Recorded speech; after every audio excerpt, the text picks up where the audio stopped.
What happens when someone who once wore a crown finds herself sitting in a chair across from a late-night comedian, only to realize the audience isn't laughing with her? They're laughing at her. That's the question that lingered in the air the night Meghan Markle sat down on Stephen Colbert's stage, determined to prove she was more than just the Duchess who walked away from the palace. But before the interview even truly began, before the polite banter and carefully curated anecdotes, something happened that Meghan never saw coming. And it wasn't from Stephen Colbert. It came from another guest, Scarlett Johansson. But before we continue, please subscribe and turn on the notification bell for updates. Now, imagine this. Meghan had every reason to believe the night would be hers. The producers had billed her as the headline guest. The studio lights were positioned to flatter her. Every detail seemed orchestrated to remind the world that Meghan Markle wasn't just another celebrity. She was supposed to be a royal. At least, that's how she saw it. But if there's one thing Hollywood has taught us again and again, it's this. No one, not even a duchess, gets to dictate the rules of the American stage. Here's the part that hooks you. Why does this matter? Why should we care about one more Meghan Markle headline? Because this moment isn't just about late-night TV. It's about a clash of cultures, a battle of egos, and the uncomfortable truth about Meghan's place in Hollywood.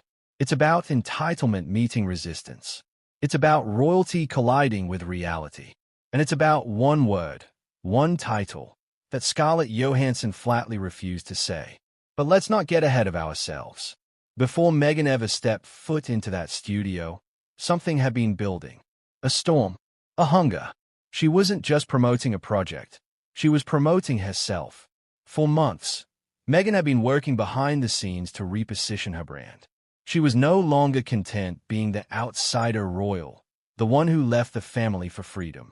She wanted to be the royal of Hollywood, commanding respect, reverence, even awe. But here's the contradiction. The very thing Meghan wanted most was the one thing Hollywood resists at every turn: forced authority. Think about it. Hollywood doesn't kneel. It doesn't bow. Not to monarchy. Not to titles. Not even to billionaires. In Hollywood, respect comes from your box office numbers, your craft, or your charisma. And while Meghan had headlines, she didn't have the track record. She wasn't an actress who'd built a decades-long career like Scarlett. She wasn't a comedian who'd earned his spot like Colbert. She was trying to trade a borrowed crown for an owned throne. And the timing of this appearance couldn't have been more loaded. Public opinion of Meghan had been shifting. For every fan praising her independence, there was another accusing her of arrogance. Every interview she gave seemed to spark debate. Was she misunderstood? Or was she, as critics claimed, obsessed with status? By the time she walked onto Colbert's stage, those questions were already swirling. And Meghan, whether she admitted it or not, had one mission: silence the doubt, prove her worth, and remind America that she was more than a headline. But there's a problem with that strategy, isn't there? The harder you try to control your image, the more people notice the cracks. The more you demand respect, the more it slips away. Which brings us back to the stage that night. Meghan wasn't prepared for resistance. She wasn't prepared for someone to treat her not as Her Highness, but as just another guest. And that's where Scarlett Johansson enters the story. Scarlett, the Hollywood A-lister who built her reputation not on titles but on sheer staying power, box office dominance, and a no-nonsense attitude. She had nothing to gain from flattering Meghan, and everything to lose by appearing insincere. And so, when the moment came, Scarlett made a choice. She refused to play Meghan's game. She refused the bow. She refused the title. But hold on, let's rewind a little. Let's look at Meghan's mindset as she stepped into that green room. She wasn't nervous. She was determined. According to people who saw her backstage, she was poised, rehearsed, even calculating. Every answer was planned. Every joke was prepped. Meghan wasn't just walking into an interview. She was staging a performance. And in her mind, the performance would end with applause, validation, and maybe even reverence. Now contrast that with Scarlett. Scarlett, who has walked into hundreds of interviews over her career. Scarlett, who is known for her wit, her sarcasm, and her ability to cut through pretense. To Scarlett, it was just another Tuesday night in front of a studio audience. No performance, no agenda, just conversation. And that's exactly why the clash was inevitable. Meghan came in needing to be validated. Scarlett came in refusing to validate anyone but herself. So here's where the tension builds. The studio audience, as always, was primed for laughter, for entertainment, for charm. They weren't expecting drama. But drama has a way of writing itself when ego and authenticity collide. And from the moment Meghan walked onto that stage, the audience felt it. A stiffness, a weight, something that didn't quite fit. Meghan was smiling, yes, but it was the kind of smile that seemed rehearsed, as if she was daring the world not to question her. And the question is, what do you do when someone who sees themselves as royalty sits down next to someone who sees themselves as real? You watch, you wait, you sense the explosion coming. Because in that moment, the contrast was louder than any monologue Colbert could deliver. Meghan wanted recognition. Scarlett wanted honesty. And the stage was about to crack under the weight of both. But why does this matter for Meghan's larger story? Because this moment wasn't just a late-night awkward exchange. It was symbolic. It was the American answer to Meghan's quest for royal treatment. In Britain, titles open doors. In Hollywood, they don't mean a thing. And Meghan, perhaps for the first time, was forced to face that truth in real time. Imagine being her in that moment. The cameras are rolling. The lights are hot. You've rehearsed your smile, your anecdotes, your royal posture. And then someone looks you dead in the eye and refuses to acknowledge the very identity you've built your brand around. That's not just embarrassing, it's identity-shattering. But here's where it gets even more intriguing. Meghan wasn't just embarrassed. She was furious. Furious not just at Scarlett, but at the entire setup. Furious that the American stage wouldn't bend the way the royal palace once did. Furious that the validation she thought was hers for the taking was slipping away in front of millions. And if you're wondering, yes, the audience felt it. You could see it in the nervous laughter, the sideways glances, the muffled gasps. The tension wasn't just on stage, it was in the room. And tension like that doesn't stay hidden for long. Now let's pause and ask the big question. Why does Meghan always seem to find herself in these moments? Is it bad luck? Or is it something deeper, a pattern born from a refusal to adapt? Every time she seeks the crown, she finds resistance. Every time she demands respect, she loses it. Every time she tries to control the narrative slips away. And this night, on Colbert's stage, was no different. But let me leave you with this thought before we move into the real meat of the story. Meghan didn't just storm off that stage. She didn't just leave in silence. What happened next wasn't just a warcade. It was a war. A war between image and reality. A war between two women, one who demanded to be called Her Highness and one who refused. And what came after Meghan left the stage? That's where the story gets darker, messier, and far more shocking than anyone watching that night could have imagined. Because Meghan didn't just lose her composure. She made a move that revealed everything about her strategy and her downfall. What drives a person to cling so tightly to a title that the very mention of it, or refusal of it, can send them spiraling? That's the question you need to keep in the back of your mind as we step into Meghan Markle's world in the months leading up to that fateful night on Colbert's stage. Because what unfolded there wasn't just spontaneous humiliation. It was the climax of a carefully crafted campaign, a build-up of expectations, and a relentless pursuit of something Meghan believed was hers by right. A crown in Hollywood. Picture this. The cameras aren't rolling yet. Meghan's team is buzzing around her like bees to a queen. Hair touched up, makeup perfected, notes rehearsed. She's not thinking about jokes or small talk. She's thinking about image. About how every camera angle, every audience reaction, every pause could either lift her higher or drag her further down. To Meghan, this appearance wasn't just another interview. It was her coronation. Not in Buckingham Palace, not under the vaulted ceilings of Westminster Abbey, but right there, under the hot, unforgiving lights of an American late-night stage. But here's the contradiction, and I want you to feel it deeply. Meghan had walked away from the monarchy, from the rules, the titles, the centuries of tradition. She claimed she wanted freedom. She claimed she wanted to be her own woman. Yet what did she chase the moment she landed in Los Angeles? Recognition, reverence, royal treatment. The very thing she said she was done with. Do you see the irony? She wanted to be a rebel, but she also wanted to be revered. She wanted to shed the crown but keep the sparkle. And Hollywood, at least at first, seemed ready to give her that chance. Netflix deals, magazine covers, Oprah interviews. It looked like Meghan had found her kingdom. But kingdoms built on image alone are fragile, aren't they? They crumble the moment reality peeks through. Now let's step back and ask, why Colbert? Why this stage? Out of all the platforms Meghan could have chosen, she picked one that thrives on comedy, on irony, on cutting through self-importance with a laugh. The Late Show isn't a royal court. It's a satire stage. It's where politicians get roasted, celebrities get humbled, and no one, absolutely no one, is treated as untouchable. Did Meghan not know that? Or did she believe she was above the format?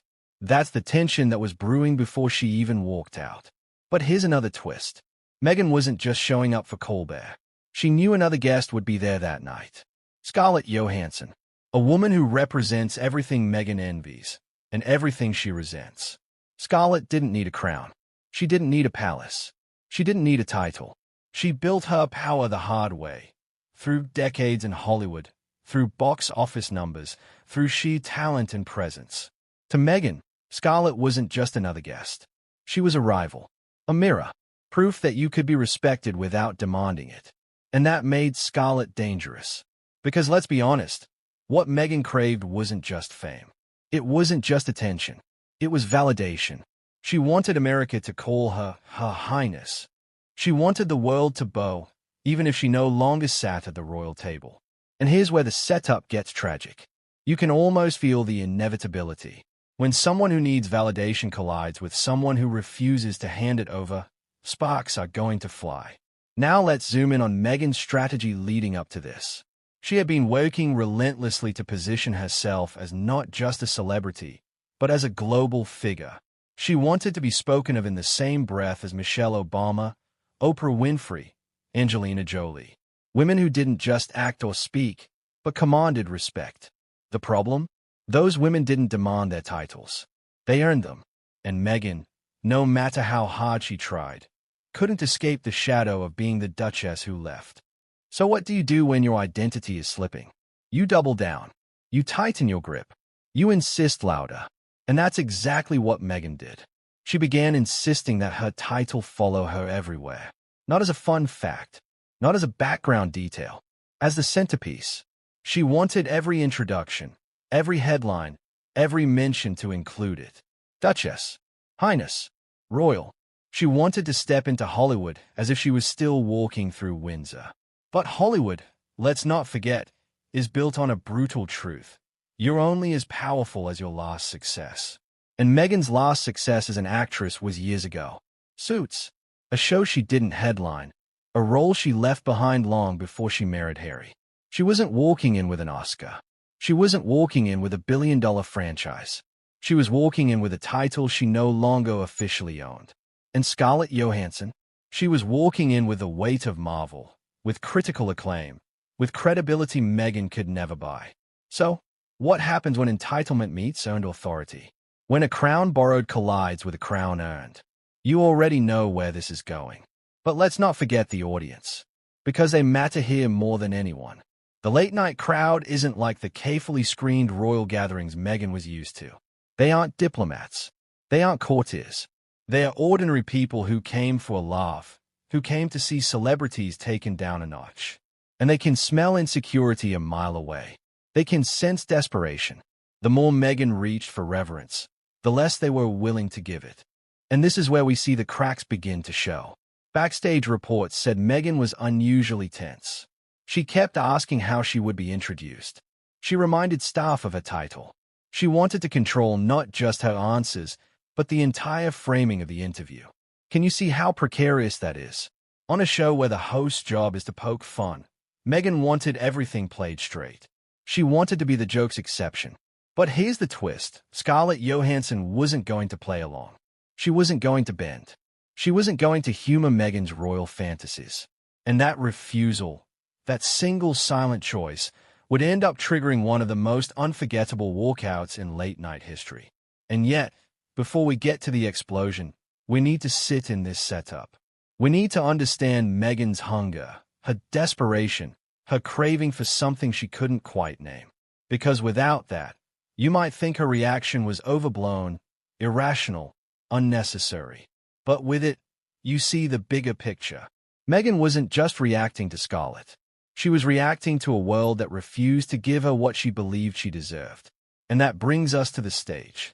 The moment the lights went up. The moment Meghan walked out in front of millions, smiling, poised, rehearsed. The moment the audience clapped politely, but not reverently. The moment she realized, maybe for the first time, that America wasn't going to kneel.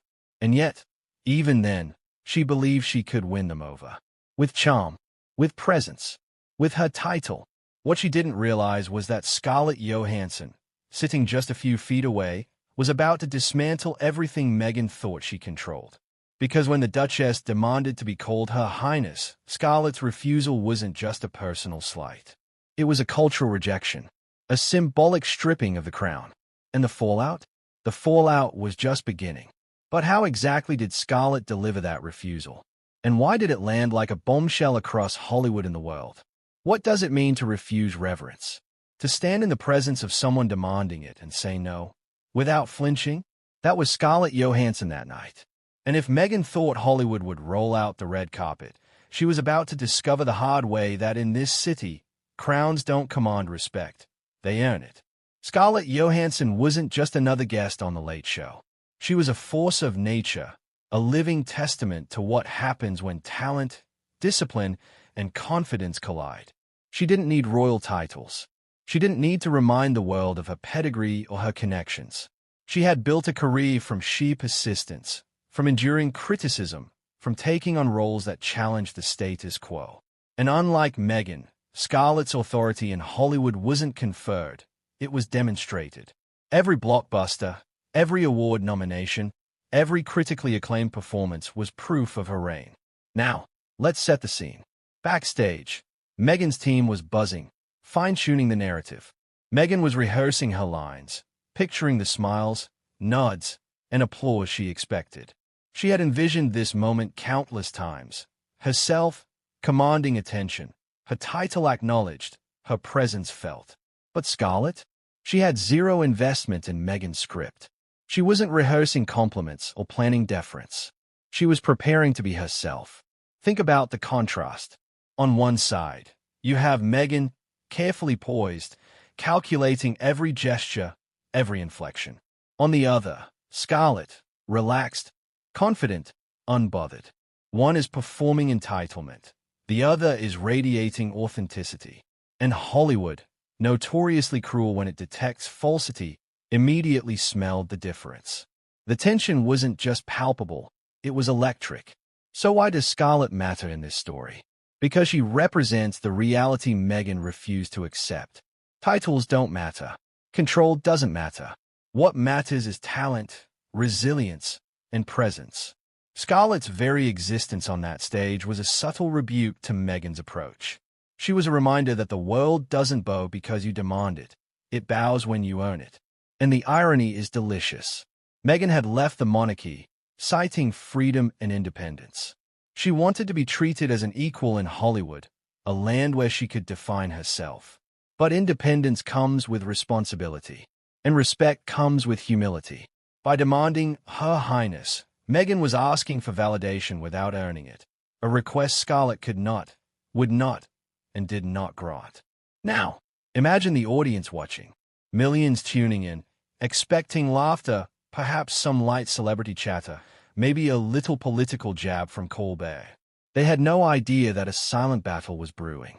They didn't know that two women, each powerful in her own right, were about to collide over one simple concept, acknowledgement. And that collision would not just entertain, it would shock. Here's a key point. Scarlett's refusal wasn't loud or dramatic. There was no verbal confrontation, no sassy one-liner aimed to humiliate. No, the power was in the silence. The subtle shake of her head, the faint smile that said, "I will not play along." That's Hollywood mastery. Because often, the strongest statement isn't made with words. It's made with presence, with posture, with unspoken assertion. And this is where we begin to see Meghan's unraveling. Because she had not encountered this form of resistance before. In the royal sphere, she commanded deference by default. In previous interviews, her charm, status, or story often elicited admiration. But Scarlett wasn't impressed. Hollywood rarely is. And Meghan, perhaps for the first time in public, realized that her carefully rehearsed charm was insufficient. Think of the psychological tension here. Meghan had rehearsed control. She had rehearsed smiles, answers, jokes. She expected the universe, or at least the studio, to validate her. But Scarlett's calm, deliberate resistance shattered that illusion. And for Meghan, whose public persona had been built on control, this was destabilizing. The audience could sense it. They could feel the shift, the crack forming in the facade. Now, let's layer in the stakes. This wasn't just about a fleeting moment on television. Hollywood thrives on optics, on perception. Every gesture, every glance, every micro-expression could be dissected by millions online within minutes. And Meghan's reaction, when met with Scarlett's refusal, would be captured, analyzed, and turned into headlines. This was more than a walk-on. It was a high-wire act with no safety net. But there's something even more fascinating here. Consider Scarlett's perspective. She had no obligation to cater to Meghan's title or sense of entitlement. She didn't know her audience a drama-free interaction. In fact, by remaining composed and subtly resistant, Scarlett enhanced her own image. She became the antithesis of a person demanding validation. She became, in essence, a mirror reflecting Meghan's insecurities. And here's a question for you. What would you do if someone sat across from you, expecting deference, and you refused? Could you maintain composure? Could you resist the impulse to deflect, to appease, to soften the blow? Scarlett did. And that's why this moment would resonate far beyond the stage. But there's more to Scarlett's role than mere resistance. She is, intentionally or not, a catalyst. She didn't have to speak to provoke Meghan's unraveling. Her presence alone, her calm confidence, created a pressure cooker environment. Meghan's need for validation, amplified by the expectation of deference, collided with Scarlett's grounded authenticity. And in that collision, something had to give. Here's the kicker. Hollywood is not forgiving of perceived fragility, of entitlement clashing with reality. Meghan's reaction to Scarlett's subtle defiance would ripple outward, affecting not just audience perception but her relationships, her career trajectory, and even her standing in the media narrative. This wasn't merely an awkward exchange. It was a test of resilience and adaptability. And Meghan, in that moment, failed. Now, let's zoom in on the audience's perception again. They were watching two very different power dynamics unfold. One woman projecting a borrowed authority, the other exuding earned confidence. The tension was almost cinematic. You could feel the curiosity, the suspense building. Viewers leaned in. They didn't know exactly what would happen next, but they knew something was about to erupt. And that brings us to a critical insight. Sometimes, power isn't declared, it's recognized. Scarlett didn't need to assert dominance. She didn't need to call attention to Meghan's faux status. She simply existed authentically. And that authenticity was enough to destabilize Meghan's carefully curated persona. The lesson is brutal. In the world of public perception, authenticity often trumps entitlement. But here's the cliffhanger for this chapter. Meghan believed she could control the narrative, bend the audience, and assert her royal identity. She believed that she could charm, manipulate, and demand respect simultaneously. But Scarlett's calm refusal set the stage for a confrontation Meghan had not rehearsed, could not anticipate, and would soon react to in a way that shocked everyone, including the audience, Colbert, and the producers. And when that moment finally came, the refusal, the recognition of power not granted but earned, it wasn't just a minor hiccup. It was the spark that ignited the firestorm we are about to explore next. Have you ever watched two worlds collide in real time? That's exactly what happened the moment Meghan Markle and Scarlett Johansson shared the stage on The Late Show. And no, it wasn't a scripted moment. It wasn't rehearsed comedy. It was an unscripted clash of ambition, ego, and identity that would leave millions of viewers on the edge of their seats. Let's paint the scene. The studio lights are harsh, bright, unrelenting. The audience is buzzing, unaware that what they are about to witness isn't just an interview.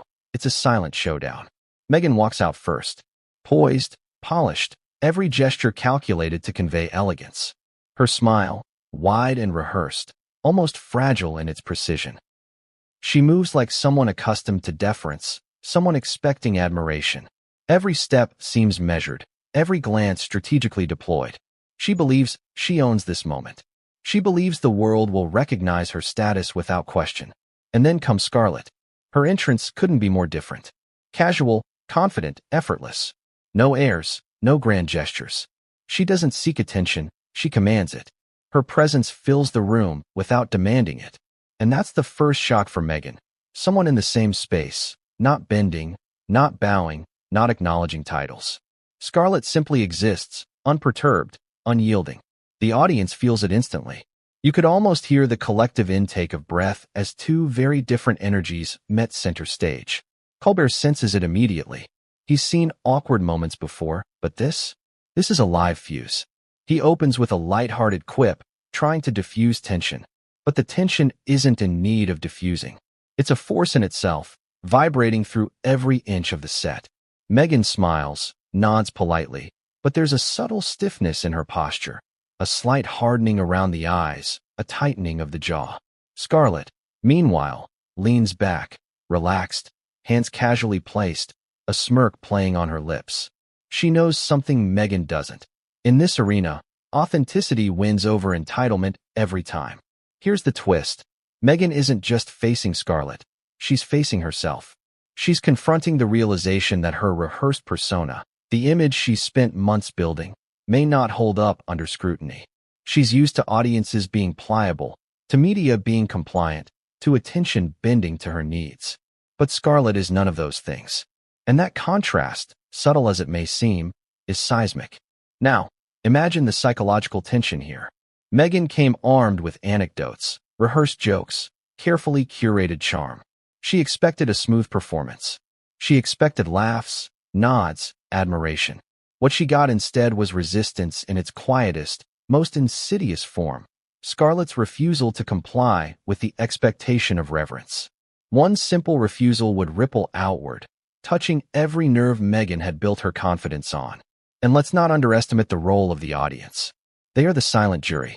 Millions watching at home, analyzing body language, parsing every word. They sense the power imbalance immediately. Meghan's gestures, her smiles, her carefully timed laughter, they all signal a performance. Scarlett's gestures signal authenticity. And in the court of public opinion, authenticity always carries weight. But it gets more complicated. Meghan's internal narrative starts to crack. She had rehearsed for interviews where hosts were deferential, where co-guests were polite. She had rehearsed charm as a tool to command respect. But here, charm falters. Rehearsed wit falters. Because Scarlett doesn't play the game. Scarlett won't feed the illusion. And Meghan, realizing this, feels the pressure of a stage she cannot control. Here's a surprising fact. Late-night stages are pressure cookers. They are built to highlight contrasts, to magnify awkwardness, to expose cracks in public personas. The stage doesn't lie. The lights don't lie. The audience doesn't lie. Every slight misstep, every flicker of insecurity, every forced laugh is amplified. Meghan, entering with a mindset of control, immediately discovers the harsh reality. Control is an illusion. And the irony? Meghan wanted to be revered, but here, reverence must be earned. It isn't demanded, it isn't forced. In Hollywood, the stage is a test, not a coronation. And Meghan's test begins the moment Scarlett sits beside her. Let's pause and ask, have you ever had someone in your life who refused to acknowledge the role you believed you deserved? The discomfort is immediate, palpable, almost destabilizing. That's what Meghan faced. The person who should have validated her ego, someone in the audience, someone sharing the spotlight, refused. And that refusal, silent but potent, begins to dismantle the carefully constructed image Meghan carries. Colbert, sensing the tension, tries to interject humor. But humor cannot mask the energy in the room. Meghan's body language shifts imperceptibly at first. Her smile becomes more rigid. Her eyes dart, seeking confirmation, seeking reinforcement, seeking a reaction that will never come. Scarlett's calm composure becomes a mirror reflecting Meghan's desperation. And that reflection is brutal. Now, let's layer in a twist. Backstage sources later reported that Meghan had demanded the title Her Highness be used throughout the segment. It wasn't a casual preference. It was a condition, an expectation. But Scarlett's demeanor said, unambiguously, I will not comply. And in that moment, the collision course is unavoidable. Two forces, one demanding compliance, the other refusing it, hurtle toward a confrontation that cannot be mediated. And this is where you begin to understand the stakes. This isn't about etiquette. This isn't about titles. This is about perception, about control, about identity. Meghan's public persona hinges on validation. Scarlett's authenticity refuses to give it. The audience, aware or not, becomes a third party in this silent duel, feeling the tension and leaning in, anticipating the eruption. Now ask yourself, what would you do if someone refused to recognize the identity you've spent years building? If every gesture, every word, every smile seemed insufficient in the face of silent resistance? Meghan, trained in diplomacy, experienced in public appearances, faced precisely this dilemma. And what happens when someone who demands compliance is met with calm defiance? The answer, as we are about to see, is explosive. And then it happened. The moment that would define the interview. The moment that would make headlines, ignite social media, and mark one of the most dramatic walkouts in late-night history. Meghan, poised moments earlier, began to unravel. Not immediately, but in a slow, almost cinematic build-up that the audience felt in real time. The tight smiles, the forced laughter, the darting eyes, they all signaled a breaking point approaching. And the cliffhanger? The collision that began the moment Meghan and Scarlett shared the stage was about to reach its zenith. What Meghan thought she could control, she could not. What she expected to be a coronation of her Hollywood persona was about to become a public reckoning. And when the first words were exchanged, the first subtle rebuffs, the chain reaction would be unstoppable. What happens when the image you've built for yourself begins to crack in front of millions? That's the moment Meghan Markle faced on Stephen Colbert's stage, a moment that would escalate faster than anyone could have predicted. The lights, the cameras, the audience, all of it became a magnifying glass, exposing every tension, every insecurity, every carefully constructed facade. It started subtly. A slight pause from Scarlett Johansson. A tiny shake of the head when Meghan's rehearsed line hinted at her title. No words were spoken, no dramatic gestures. But the signal was clear. Meghan's expectation of reverence would not be met. In that pause, Meghan felt the first real sting of resistance. A resistance she wasn't accustomed to. And in the world Meghan inhabited, resistance was a foreign concept. It wasn't part of the plan. It wasn't scripted. It was chaos. And this is where the psychology of the moment becomes critical. Meghan's entire strategy relied on control. Control of the narrative, control of the audience, control of perception. Every smile, every anecdote, every carefully timed laugh was part of a master plan designed to validate her identity. But Scarlett's silent refusal disrupted that plan instantly. The tension on stage, invisible to the untrained eye, was palpable to anyone who understands human behavior under stress. Meghan's carefully measured demeanor began to falter. Think of it like a stage play. Meghan entered the scene believing she had memorized her lines perfectly, that the audience would applaud her authority without question. Scarlett's subtle defiance was an improvisation that Meghan had no script for. And in live performance, when one actor goes off script, the ripple effect can be catastrophic. Colbert, sensing the growing unease, tried to inject humor into the moment. His jokes were light, teasing, classic Colbert style. But humor cannot disguise the friction between two forces on stage, one demanding submission, the other embodying autonomy. Meghan, expecting a stage built for admiration, felt her control slipping through her fingers. Each joke, each pause from Colbert, felt like a spotlight on her vulnerability rather than her charm. Now, let's zoom in on Meghan's internal state. According to sources backstage, her first reaction was disbelief. She had expected Scarlett to play along, to acknowledge the title, to participate in the unspoken dance of celebrity deference. But instead, Scarlett remained steadfast, unflinching. Meghan's rehearsed responses began to feel inadequate. The smiles became tighter, the laughter shorter. Her usual charisma, the tool she wielded so effectively in interviews, started to falter under the weight of resistance. Here's a critical moment. Meghan attempted to assert her presence verbally, dropping her title into conversation with a tone meant to command respect. As Her Highness, she began, projecting authority she expected the room to acknowledge. Scarlett responded not with words, but with a small, deliberate shake of the head. A subtle gesture, yet devastating. It was a refusal not only to speak Meghan's desired acknowledgement, but also a rejection of the persona Meghan had meticulously crafted. Audience members later described a shift in the atmosphere. What began as polite curiosity morphed into a charged energy, as if the room collectively sensed an impending rupture. In moments like these, live audiences are like barometers. They feel tension, they amplify it, they react emotionally even before understanding the narrative. Every glance Meghan cast toward Scarlett, every forced laugh, every subtle adjustment in posture was noticed, dissected, and amplified in real time. And then the microescalation began. Meghan, attempting to regain control, leaned into rehearsed charm, telling an anecdote she believed would elicit admiration. But Scarlett, remaining grounded, responded with casual humor, sidestepping the implied reverence Meghan sought. The exchange, though brief, carried monumental significance. It was the first public sign that Meghan's strategy of demanding respect would not succeed. But here's the twist. Meghan didn't just feel slighted. She felt exposed. Exposure is dangerous for someone whose identity has been carefully curated for public perception. Suddenly, every gesture, every phrase, every smile became a potential liability. The tension wasn't just between Meghan and Scarlett. It was Meghan versus the world, magnified through the lens of live television. At this point, Meghan's response escalated subtly but significantly. She began to tighten her posture, lean forward, and raise the pitch of her voice slightly. Subtle cues of rising frustration and urgency. But these small signals are magnified under the scrutiny of millions.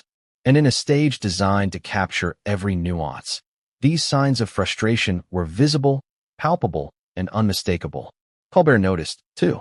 As a seasoned host, he understood that moments like this could either be smoothed over with humor or allowed to spiral into spectacle.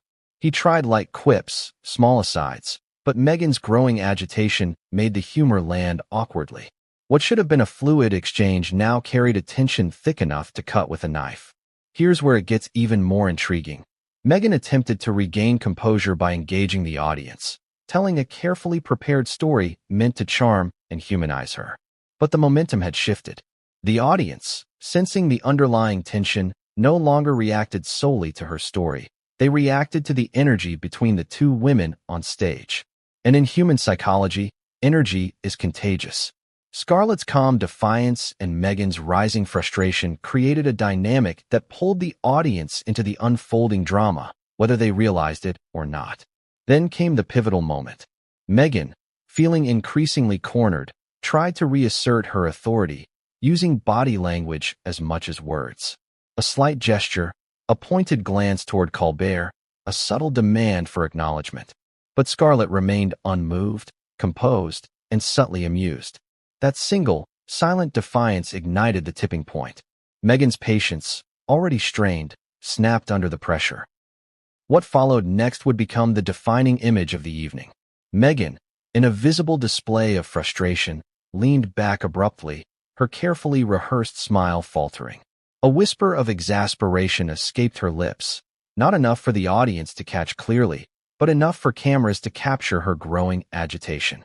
She realized, at that moment, that her Hollywood coronation had turned into a public reckoning. The pedestal she expected was gone. The validation she craved was denied. And the power she thought she held dissolved in the presence of someone who refused to participate in her performance. And here's the cliffhanger that sets the stage for the next chapter. Meghan's unraveling wasn't just a reaction, it was a prelude. A prelude to a moment that would shock the audience, confound producers, and ripple across the media faster than anyone could have predicted. The walkout, the fury, the confrontation, everything had been set into motion with Scarlett's simple act of refusal. The air in the studio was electric, charged with a tension that no one could ignore. Every audience member leaned forward slightly, sensing that something monumental was about to happen. And then it did. The moment that would define Meghan Markle's appearance on The Late Show, the moment that would send shockwaves through Hollywood, social media, and the tabloids alike. Meghan walked out. But let's slow this down. This wasn't a hurried dash to the exit or a whispered excuse to step off stage. No, this was a deliberate, visible, and furious exit. A statement as loud as any words she could have spoken. Every step toward the backstage doors screamed frustration, indignation, and disbelief. The audience, caught between curiosity and shock, erupted in whispers and murmurs, capturing the scene on their phones before anyone could even process it. Why did Meghan leave? Because Scarlett Johansson, in her calm, measured way, had done the unthinkable. She refused to call Meghan Her Highness. That refusal wasn't a mere snub. It was a public declaration that Meghan's title, her carefully curated persona, held no power here. Hollywood, and the audience watching, would not grant her the reverence she demanded. And Meghan, unaccustomed to such defiance, reacted explosively. Let's unpack what this walkout truly represented. It wasn't just anger. It was the culmination of months of tension, of expectation, of preparation, of needing validation and having it withheld. Meghan had rehearsed every line, every anecdote, every smile, thinking the audience would see her as she wanted to be seen. But the refusal, subtle and deliberate, broke her carefully constructed world in real time. And the audience felt every second of it. Imagine watching someone who is always in control, whose image is polished to perfection, suddenly losing composure. That's compelling. That's drama. That's viral content. In that moment, Meghan became both the subject and the story. A figure caught between image and reality. But the walkout wasn't just about Scarlett. It was about the audience, the stage, and the confrontation between two conflicting realities. Meghan wanted reverence. Scarlett offered none. Meghan wanted compliance. Scarlett chose authenticity. And the stage, unforgiving and literal, became the arena for this collision. Now, consider the human element. Meghan had trained herself to navigate media, to perform under pressure, to manage narratives. But this was different. This was a live audience, millions of viewers, and an opposing force who refused to play the game. Every step Meghan took toward the exit was a mix of frustration and disbelief, as if she could not understand how the world could refuse her the validation she considered rightfully hers. The producers reportedly froze. The crew behind the cameras, accustomed to celebrity quirks, had never seen a reaction like this. Colbert himself, known for quick thinking, was momentarily at a loss.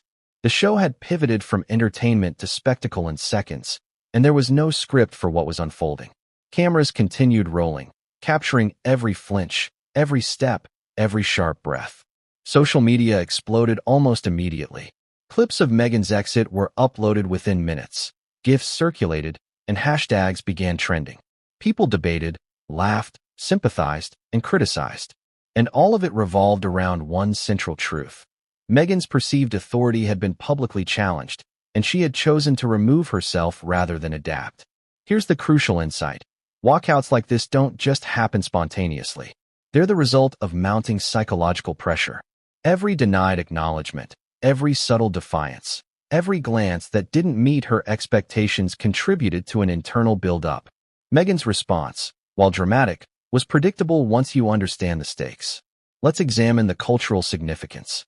In Britain, Meghan's royal status had long commanded attention. Titles, privileges, and protocol reinforced her identity. But in Hollywood, titles mean little. Hollywood measures respect through work, influence, and charisma, not inherited rank. Meghan's inability to navigate this cultural difference became starkly apparent in her exit. The walkout was a public lesson in adaptation, or lack thereof. But it's not just about Meghan's reaction. It's also about Scarlett's impact. One silent refusal had shifted the power dynamic entirely. Without uttering a word, Scarlett had asserted authority, grounded in authenticity rather than entitlement. Meghan's walkout, in contrast, was a reactive display of frustration, vulnerability, and ego. The contrast between the two women became the story itself. And here's an emotional layer often overlooked. Humiliation. Not all humiliation is loud. Sometimes it's internal, simmering. But Meghan's walkout made internal frustration visible, undeniable. The audience didn't just see a guest leave. They saw a carefully constructed persona unravel.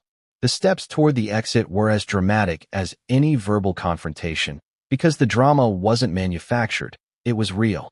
Now, ask yourself, how does someone recover from a moment like this?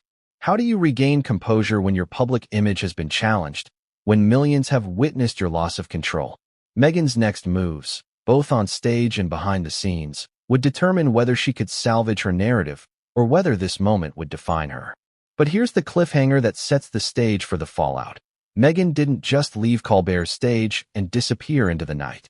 Behind those backstage doors, the drama escalated. Teams argued. Strategies were reconsidered. Media advisors scrambled. And what Meghan did next, the decisions she made in the immediate aftermath, would ignite a firestorm far beyond a single late-night appearance. The doors slammed behind Meghan Markle as she stormed off the Colbert stage, leaving a stunned audience, a bewildered host, and a crew scrambling to regain control. But the real story wasn't over. It had only just begun. Backstage, the atmosphere was nothing short of chaos. Phones were buzzing, producers were shouting, assistants were flustered, and in the eye of the storm, Meghan's team tried desperately to manage a crisis that had erupted in front of millions of viewers. Think about it. Television is controlled chaos at the best of times. But what happened that night went beyond any rehearsal or contingency plan. Meghan had not just walked out. She had walked out in fury, in full view of cameras, live. The energy she carried was combustible, and everyone backstage could feel the tension radiating from her presence even before she spoke. Insiders described the scene as a mixture of panic, frustration, and disbelief. Stage managers were trying to coordinate camera cuts. Producers were drafting statements for PR teams, and Colbert's team was assessing whether the segment could continue without spiraling further. Meanwhile, Meghan's aides were in a frenzy, whispering guidance, adjusting her appearance, and trying to keep her calm. But Meghan, still seething, had other ideas. Her walkout wasn't just physical. It was emotional, a release of weeks, maybe months, of pent-up tension, ego, and unmet expectations. And let's layer in a critical element, the media. Social media channels exploded within minutes. Clips of Meghan leaving the stage circulated instantly. Hashtags began trending. Every move, every step, every glance was dissected, commented on, and memed. The public was now part of the narrative, and their collective reaction only fueled the fire. The walkout had become not just a moment on a show, but a global event. Inside, Meghan's frustration was compounded by the realization that Scarlett Johansson's silent defiance had triggered a very public, very real loss of control. Meghan, trained in diplomacy, accustomed to controlling narratives, was now confronting a scenario that had escaped her grasp entirely. The person she had hoped to impress, or at least manipulate for acknowledgement, had refused to bend, and that refusal was now magnified across every screen in America. And it wasn't just Meghan feeling the impact. Colbert, ever the professional, had to pivot quickly. He had anticipated humor, light-hearted banter, and perhaps a little awkwardness, but nothing could have prepared him for a full-blown storm unfolding live. The producers debated whether to cut to a commercial break, whether to reschedule Scarlett's segment, or whether to attempt to salvage the interview. Meanwhile, the crew was scrambling to keep cameras rolling on anything else that could distract from the chaos. Here's the human element that often gets lost in the retelling. Meghan's emotional response wasn't just about ego or pride. It was also fear. Fear of judgment. Fear of losing status. Fear of being perceived as anything less than the regal, poised, commanding figure she had cultivated. And fear, when combined with adrenaline, often produces dramatic, impulsive actions. The walkout, furious in public, was a manifestation of that cocktail of emotions. Sources later revealed that Meghan's aides attempted multiple interventions. They whispered reassurances, tried to reframe the situation, reminded her of her carefully prepared talking points. But the defiance Meghan faced on stage, from Scarlett, and even the subtle audience reactions, was too much to contain. Meghan's energy, tense and volatile, could not be softened. She had stepped into a high-stakes environment expecting control and instead faced resistance. and her reaction was raw, visible, undeniable. Meanwhile, the producers had to think fast. Late-night shows run on timing, audience engagement, and narrative flow. Meghan's exit threw all of that into disarray. Colbert had to improvise. Ad-libs replaced scripted jokes, and the segment's rhythm became jagged, erratic, unpredictable. Yet, in a strange way, this chaos heightened the entertainment value. Audiences often respond to